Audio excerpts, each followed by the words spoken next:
To all who listen to this happy pod, welcome. My name is Noah Parker. And I'm Marcy. And welcome to DCOM Kids, episode 17 or whatever. Today we are talking about Quints, and I'm actually going to quickly pause here for the live stream viewers. I just need to make sure that our audio is working because we actually tried to do this once already 2 weeks ago and failed because of an audio issue. So I am going to hold for a second until I get confirmation that we do in fact have audio, and it might take a second because it looks like the stream is about 11 seconds behind what is actually happening right now. So it might be a second, but I'm going to keep jibber jabbering until I see something in the comments that says, "Hey, we can hear you," or "Hey, we can't hear you." Yeah, and I have no way to communicate to the live stream viewers that that's what I want to happen. So if you can't hear me, let me know below. It's that camera. Yeah, whatever. Dang it. Forgot to switch the cameras. Funny. Hi, this is my face. Welcome to the live stream. If you can hear me, if you wouldn't mind just letting me know so we can carry on with today's episode. Hopefully the people watching or listening later don't hate us. Yeah. They won't. They'll understand. Audio is working. We have gotten our confirmation, and we are good to move along. So, as I said, we tried to do this once already last week and failed, so we're going to do it again.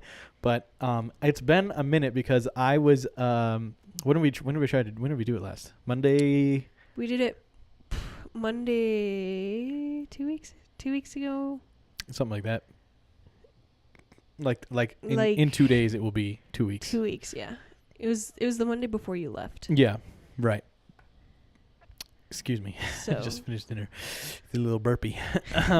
Yeah, so me and my beautiful wife, Adriana, were in Peru over the last week, visiting her family, getting to meet some of the family who lives down there that I have never met before, and seeing a couple people again. Actually, only one, I think.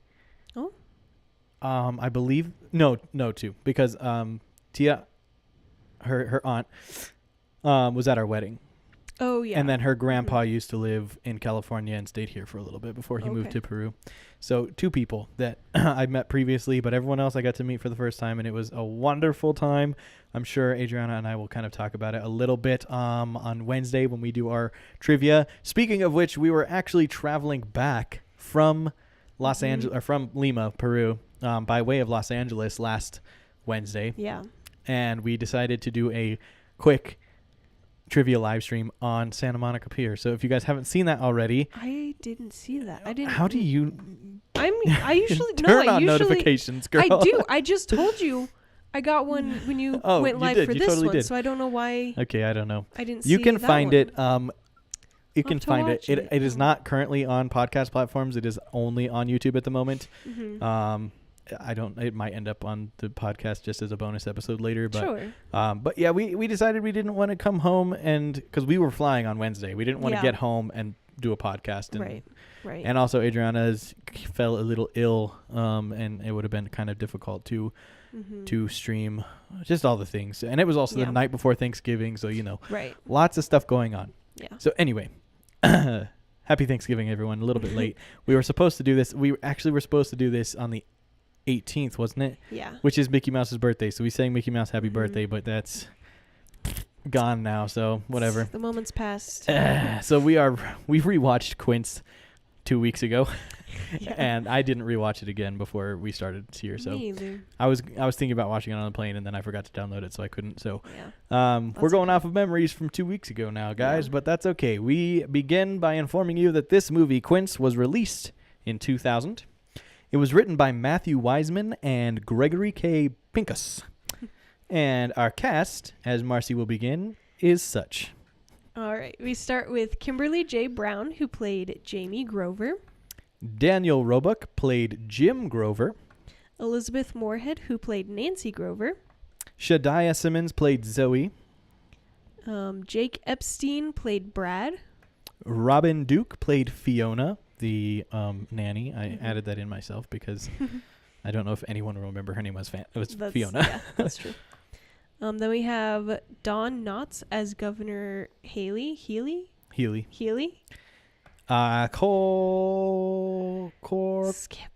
We skipped him. Yeah, we skipped him last time. Sorry. Sorry. Vince Corazza played Albert, the I won't even say that word. This movie was directed, that should be your line, I guess. Yep. Go ahead. It was directed by Bill Corcoran. Yes, I remember we talked about that when we tried to do this last time, and I was like, that is the name as it is spelled. I don't know. I checked twice because I thought I accidentally copied the first part twice. Music was by Michael Tavera. Sure. Something like that. I think I messed it up somehow. Somewhere in there I got messed up because I said the cinematography thing last time, but it's okay. We couldn't find the cinematographer. And you know what? When we did this last time and I said we couldn't find the cinematographer, I was like, oh, I could have just watched the movie. Watched the credits. Didn't do it. Didn't even Still do it. don't know. My bad. That makes me feel sad because I sorry. really like the cinematographers. I like giving them credit because I went to school for videography, which is a step down from saying it's not the same thing, but it's similar. Yeah. I'm like on the coattails, but anyway. Yeah. Oh, that's my line. It was edited by Martin Nicholson. And it's your job to read the Disney Plus summary as I will begin our scene by scene. Yes. Take it away, Marcy. All right. Disney Plus summary. Just as Jamie Grover becomes fed up with being the center of her parents' universe, her wish for less attention is granted when her mom gives birth to quadruplets. At first, Jamie is thrilled to escape her parents' constant doting, but she soon feels neglected and unappreciated as the Quints take up all of her parents' time. Wonderfully read. Great job. It was not wonderfully read. No. There's a comment on one of our shorts on YouTube, and the comment just says, "This dude reads well," and I'm like, Thank you. Thank you. I'm only a little stupid. All right. That was directed towards you. That would have hurt my feelings. Yeah, no, it was me. It was me for sure. And I'm like, yeah, no, I don't read well. I'm not very good at reading. We've made comments multiple times about how we're both dyslexic. Yeah.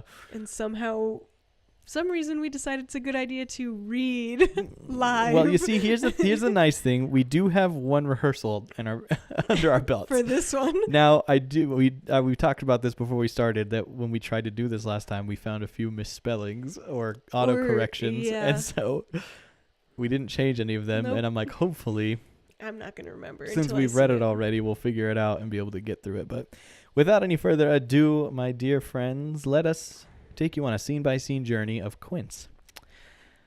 We start, as almost all of our 2000s movies have started so far, a quick narration of the main character telling us what we're about to watch.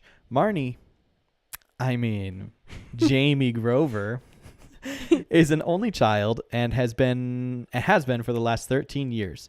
She introduces us to her parents, Jim Grover, her dad, who always has a plan for everything, and Nancy Grover, her mom, who writes for a small local paper and can be a little scatterbrained.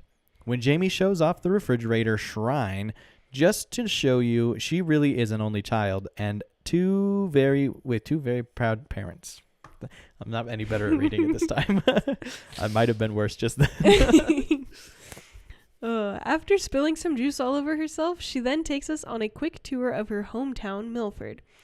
It's just downtown and then to the school, Milford High School, where we see how much of an active imagination Jamie has.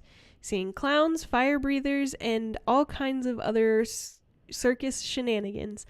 Don't worry, she reels us back in, and we meet Zoe and Brad, Jamie's best friends. Looking at their report cards, we learn that Brad is basically a genius with all A's. Zoe is average with a B+ and a couple A-, and Jamie isn't too good at school. Next, we meet the best teacher, Mr. Blackmer, their art teacher. Something like that. When Jamie shows her report card to Jim, or the man with the plan as she calls him, he is visibly disappointed. You see, the plan is for Jamie to attend GW, George Washington Science Magnet School, next fall. George Washington has 80% of their students going to college, making her the only Grover to attend college.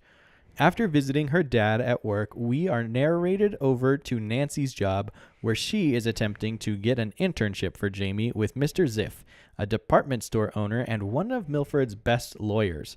And she almost succeeds. How is this man a lawyer and a department store owner? I don't know. I guess he probably is a department store owner because he's a lawyer. Let's be real. Probably.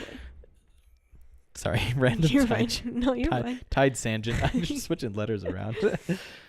After glancing at Jamie's report card, Nancy tells her, and I quote, "I know you'll get into the magnet school somehow," then quickly switches to looking for one of Jamie's poems from school so she can publish it in the paper.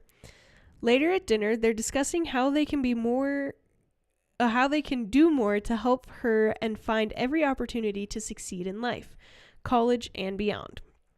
We've grossly transitioned to Jamie leaving a voicemail to Brad of her screaming from what we can only assume is her inner monologue of the pressure and stress she's feeling from her parents about her future. So working on her science fair project, making electricity with an onion or something. I was confused. Still confused because there was an onion and there was wires and then a light came on. I'm no scientist. I was like, maybe it's a resistor. Maybe she's using the onion as a resistor, but like, sure. I don't know. I don't know what that is, but sure. All I'm saying is if we could just plug wires into an onion and a light come on, we wouldn't need no electricity. Well, I mean, it would be the electricity. We wouldn't need to burn no coal. Town. Yeah. But, it's onions. I was going to say there'd be no vampires, but that's garlic. And then I was thinking maybe there'd be no onions, but it's like, no, ogres are like onions. So I don't know. That's true. Mm-hmm. But anyway, she does something with an onion. But then as she's working on it, we learn that Jim used to love photography. But photography and art like that, quote, wouldn't be a logical career.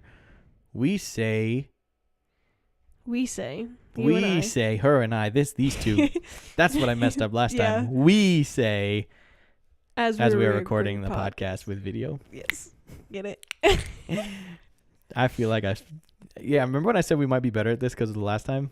I'm very much worse than I was last time. I think it's about the same. Yeah, anywho, back to the movie.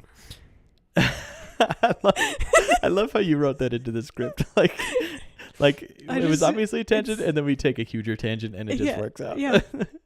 just how we talk. Yeah. A quick fantasy of winning her science fair with her onion project. We snap into reality and see Brad winning a blue ribbon instead with his electromagnetic power project. Being a good sport, he compliments Jamie's project, saying, "I never could have made that work."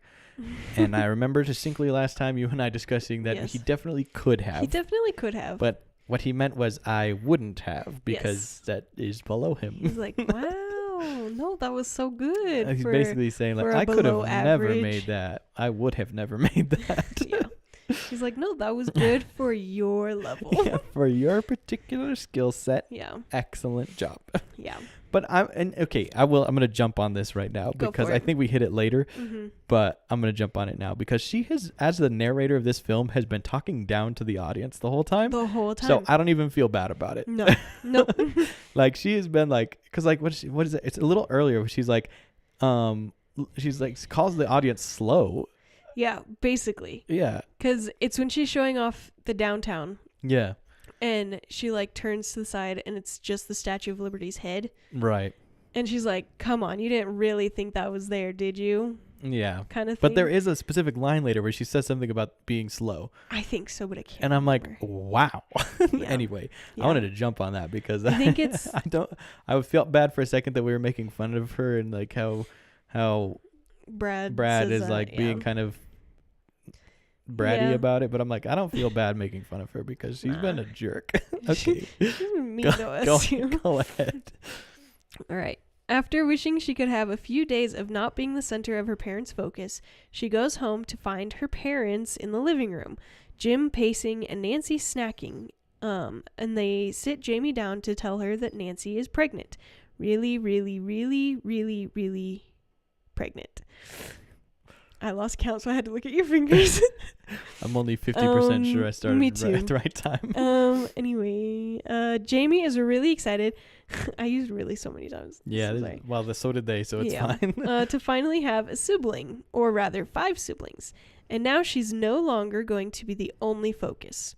We jump into a 9-month montage of cleaning up and decorating the nursery. When Jamie comes home from with a report card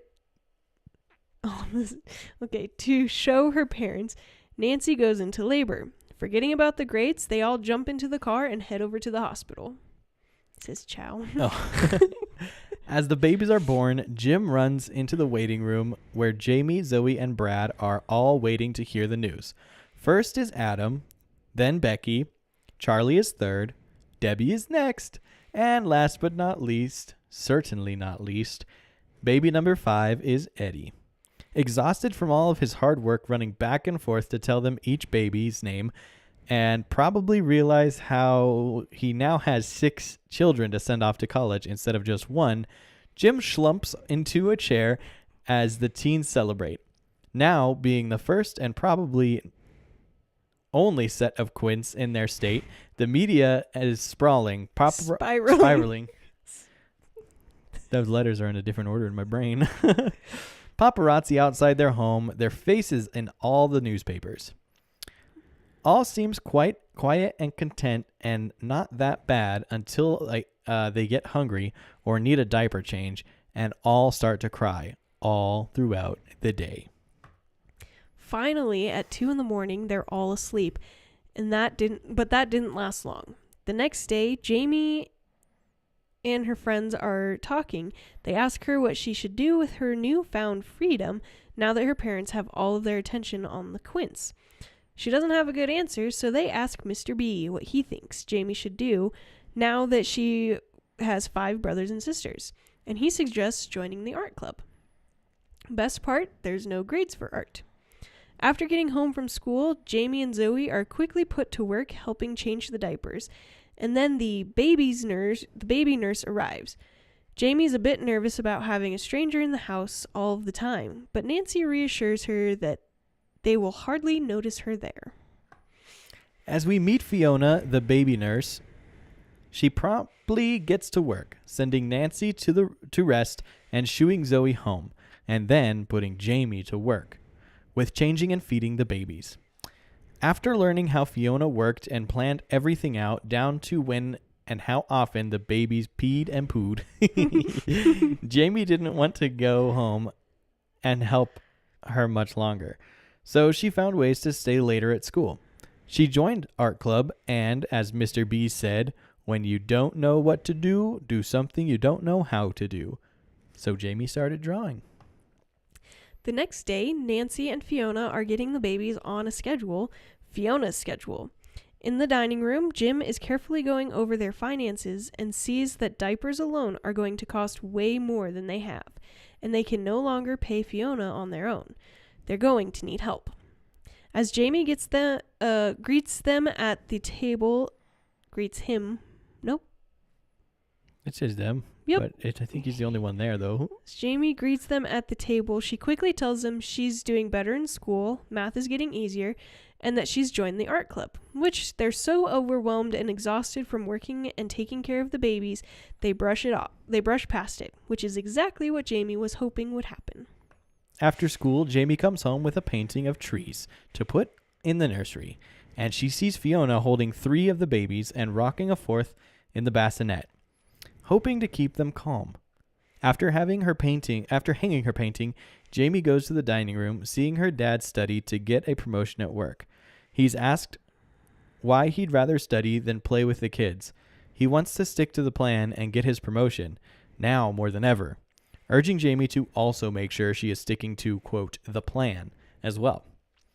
Next, we see Fiona making a grand exit, saying she gave it her best shot, but 5 babies is too much. And just like that, she's gone. After Fiona leaves and they're trying to figure out what to do, Jamie chimes in saying she will take care of the babies. But after a look into her imagination again, of her trying to take care of them and miraculously growing extra arms to hold and feed 5 babies, she quickly realizes that she, an extremely ambitious 14-year-old, in fact cannot take care of the kids. She offers to give up her allowance for the diaper fund.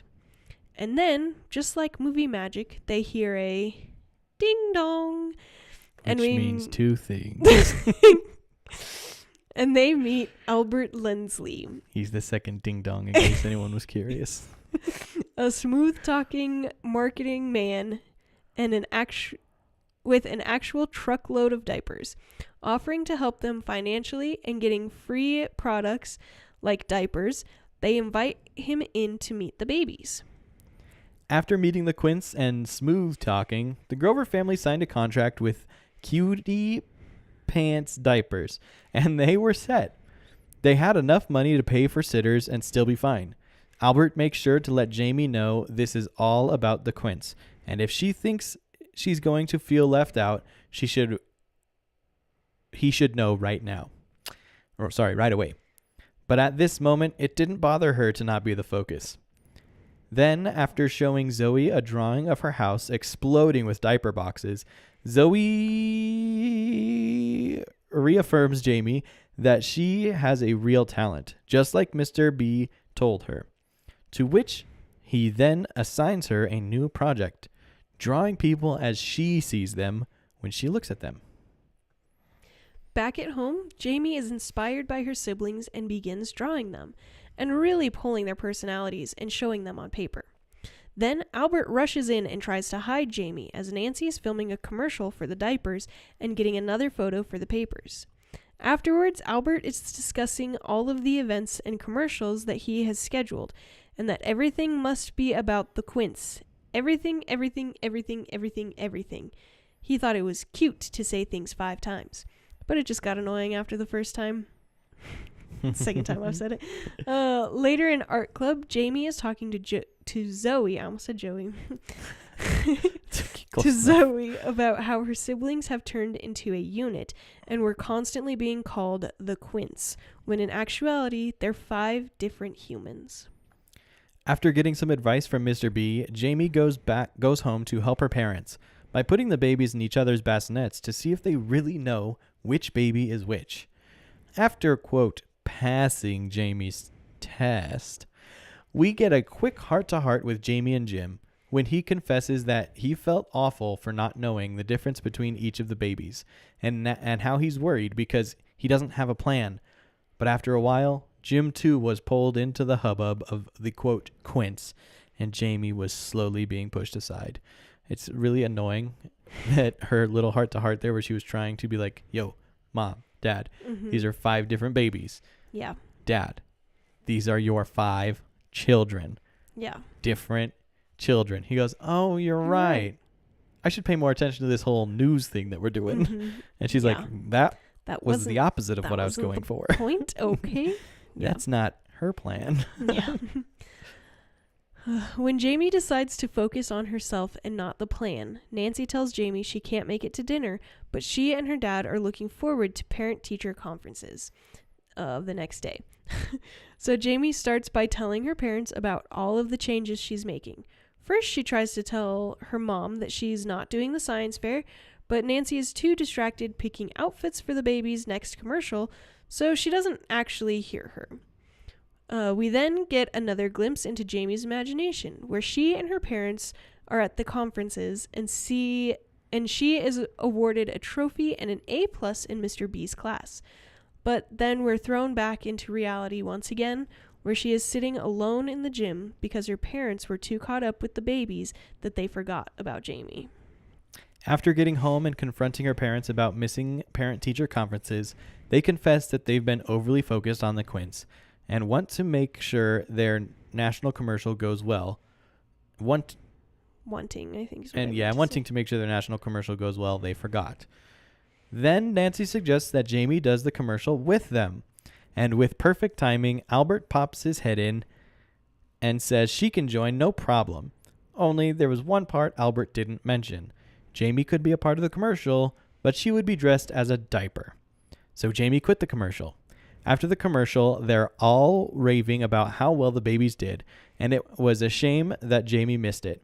To which Albert agrees, but says it's a shame she wasn't there dancing along next to her siblings, even though all of the focus would be on them, just as they agreed.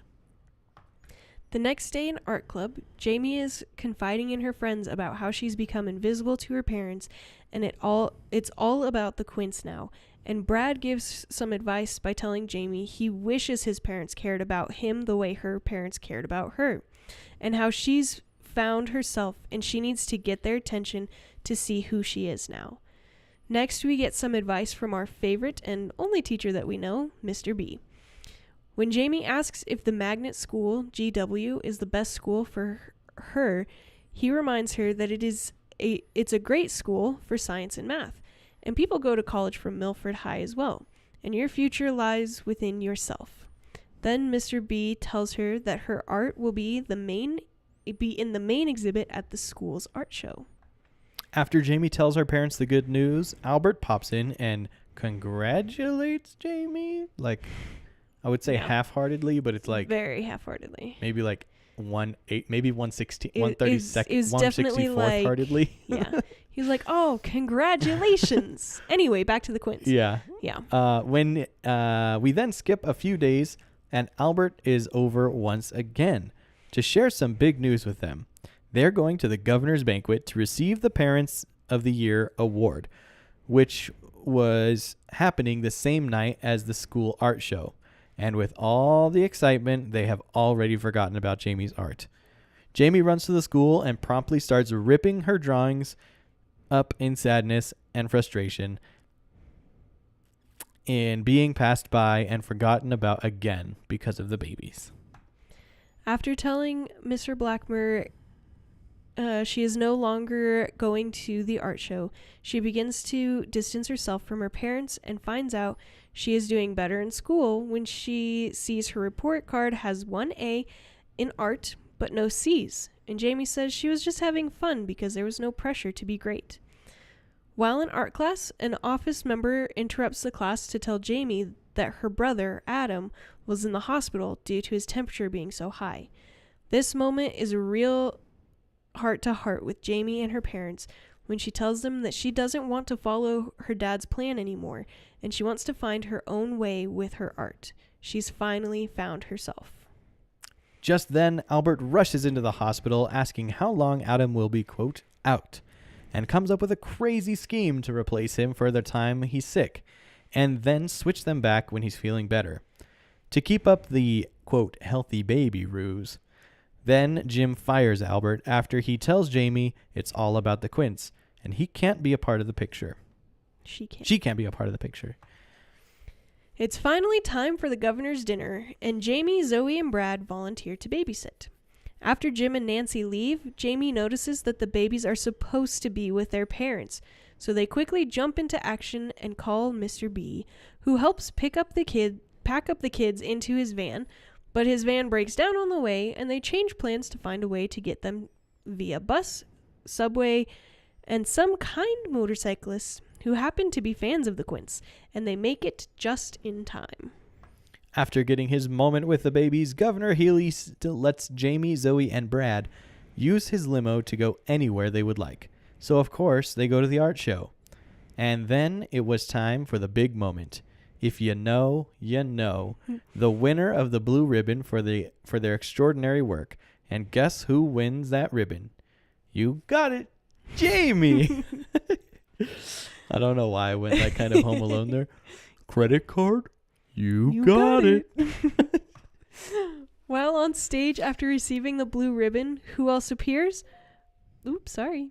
Her parents, her siblings, and the governor. They remembered.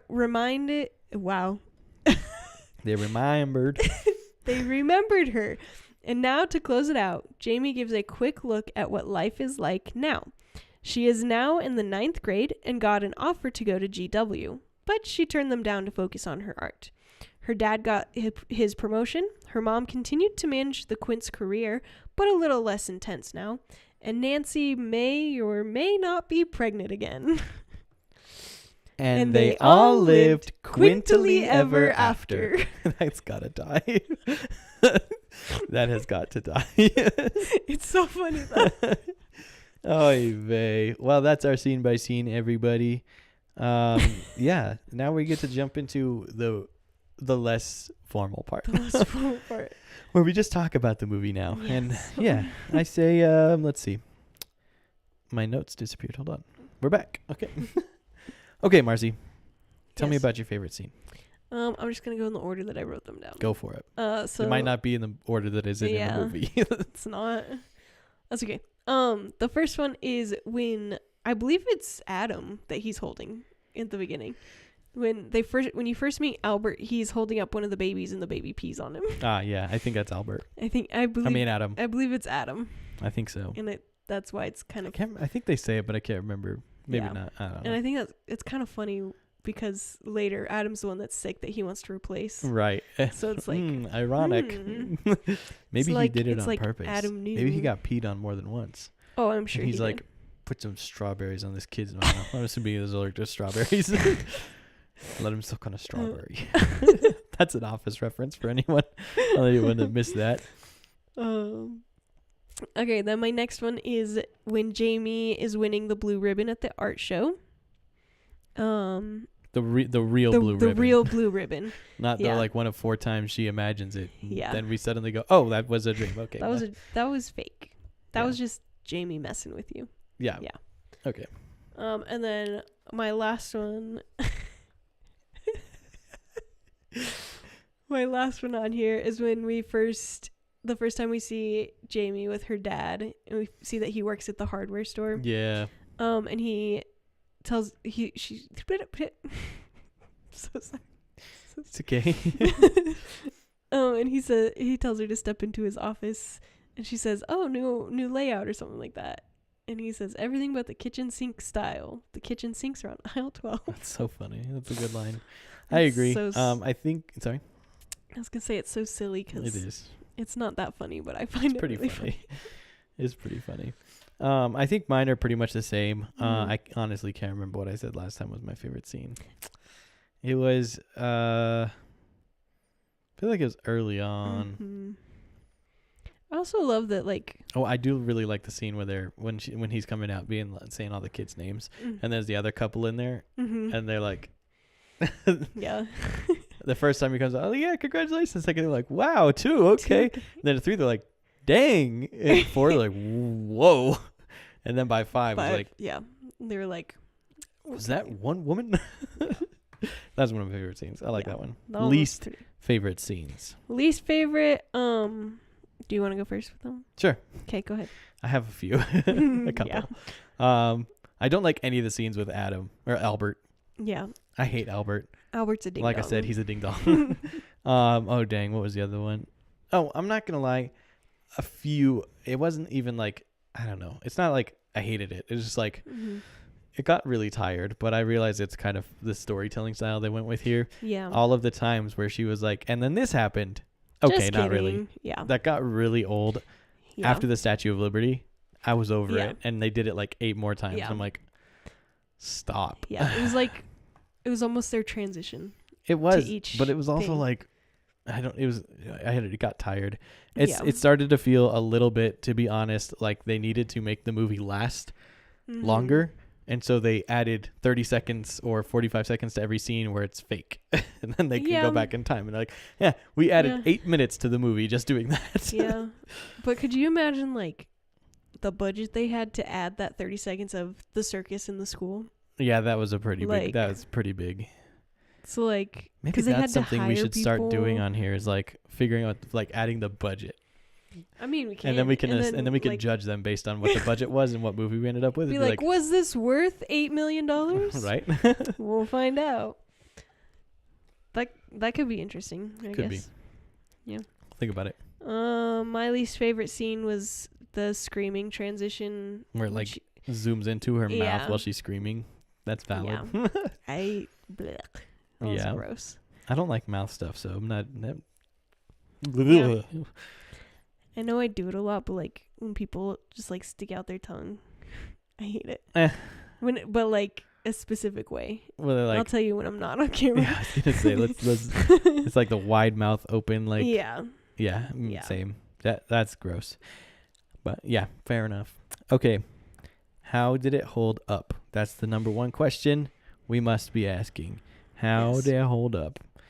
I don't think it was bad.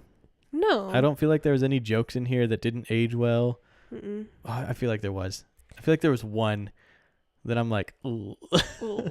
But it wasn't that bad. It was just kind of like Yeah.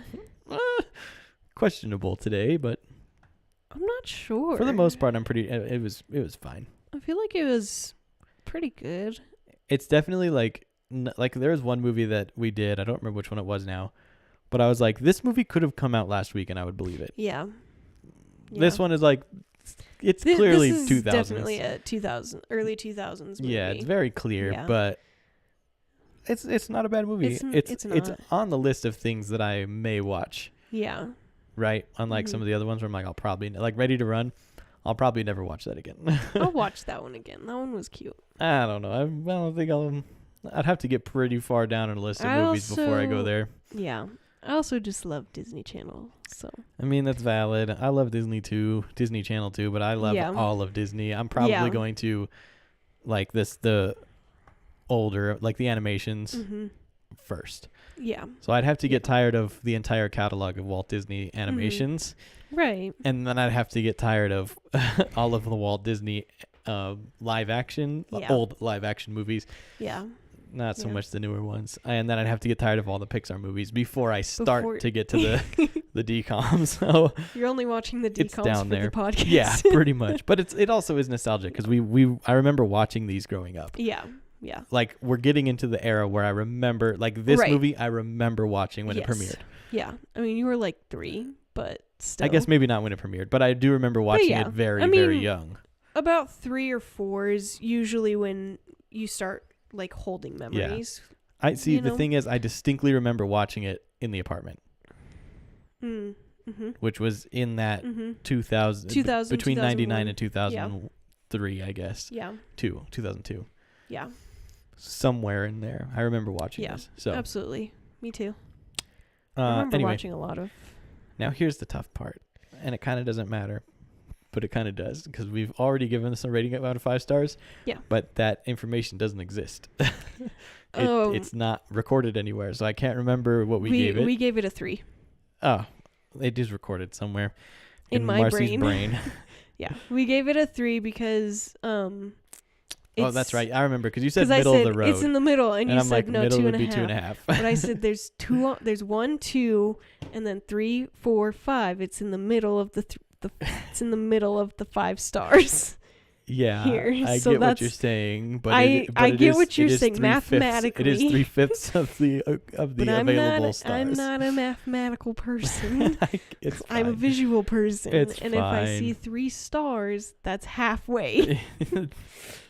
Yeah. Anyway, that's fair. Right on. Well, that, my friends, is Quints, and I hope you enjoyed it. And if you enjoyed listening to us talk about it and you haven't actually watched the movie yet, I highly recommend you head over to Disney Plus and watch it. Because we cut out a lot of stuff. There's a lot of other details in there that are fun. It's a fun movie to watch. It's a good I movie to enjoyed watch, yeah. But yeah, on that same note, if you are enjoying these and you plan on joining us next week for our episode, whenever it happens, make sure that you watch Mom's Got a Date with a Vampire beforehand. If you want to have an idea going in, you don't want spoilers, watch it first. Yes. If you just want to hear us tell you about it and then go watch it and be like, those two idiots weren't even close. Don't know what they're talking about. Then that's fine too. But if you guys are enjoying, I don't highly recommend this. I would appreciate it. It's not like a recommendation. I got the wrong word there. Encourage. Yeah, I highly encourage you to hit the follow button if you're listening to the audio only version, or subscribe to the YouTube channel if you're here with us live. If you are here with us live, we do interact with comments. The only reason you haven't heard us interacting with any comments is because nobody's commenting. Nobody's commenting. Except for Adriana to let us know the audio is working, and I really appreciate that. Yeah. Let's see. Oh yeah, if you are looking for an audio only version and you're watching us on YouTube, we're on most major podcast platforms like Spotify, Apple Podcasts, iHeart Podcasts, Amazon Podcasts, and Castbox. Search for Noah Parker's World of Wonder, and you'll find the Noah Parker's World of Wonder podcast network. It's really just one podcast that I'm uploading 2 different podcasts under. Yeah. That is DCOM Kids with Marcy and I, and Disney Trivia with Adriana and I, my beautiful wife, who I love doing trivia with. Yes, I love interacting with them. Yeah, and guys, please join us. That is always on Wednesday nights at 8 p.m. Please join us. Yeah. Join teams, help with answers, because we don't know everything, okay? Yeah. If we knew everything, the trivia would not be fun. It would not be fun, no. How boring would it be to listen to 2 people instantly rattle off answers as soon as they hear a question? Like, yeah. That would suck. It would sound rehearsed, honestly. Exactly.